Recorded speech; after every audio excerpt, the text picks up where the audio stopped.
పాలన గ్రామ సభల సందర్భంగా వనపర్తి ఎమ్మెల్యే తూడి మేఘారెడ్డి గణపురం మండలం ఉప్పర్పల్లి పెదమండల మండల చీకరు చెట్టు తండా ముందరి తండాలో నిర్వహించిన గ్రామ సభల్లో జిల్లా కలెక్టర్ ఆదర్శ సురభి స్థానిక సంస్థల కలెక్టర్ సంచిత్ గంగరవాల్తో కలిసి గ్రామ సభల్లో పాల్గొన్నారు. ఈ సందర్భంగా ఎమ్మెల్యే మేఘారెడ్డి మాట్లాడారు.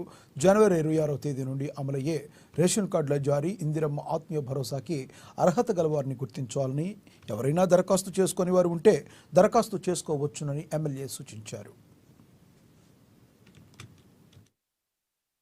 ఒక్కొక్క రేషన్ కార్డు గురించి మాట్లాడుకుంటే మనం గ్రామంలో ఇప్పటి వరకు 25 మంది ఫస్ట్ అప్లికేషన్ పెట్టుకున్నారు. తర్వాత ప్రజాపాలన గానీ నిన్నటి వరకు అప్లికేషన్ పెట్టుకున్నది 125 మంది.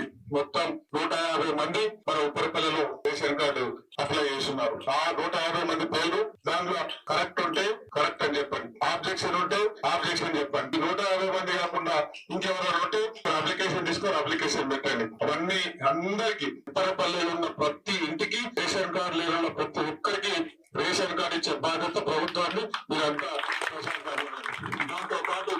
దాంతో పాటు ఇందిరమ్మ ఇళ్ల కోసం 292 అప్లికేషన్లు వచ్చినాయి ఇక్కడ మన దగ్గర. దాని మీద కూడా అసలు నిజంగానే ఇల్లు లేదా, కూలిపోవడానికి ఉందా, అది ఏముందో అనేది మనం గ్రామ సభలో అప్లికేషన్ వచ్చినా చెప్తారు. మీరు చెప్పండి ఇది కరెక్ట్ అని ఇవ్వాలి, ఇది తప్పు అవసరం లేదు, లేదు 2 కాకుండా ఇంకోటికి అవసరం ఉంది, మీరు చెప్పండి గ్రామ సభలో, అది కూడా యాడ్ చేస్తారు.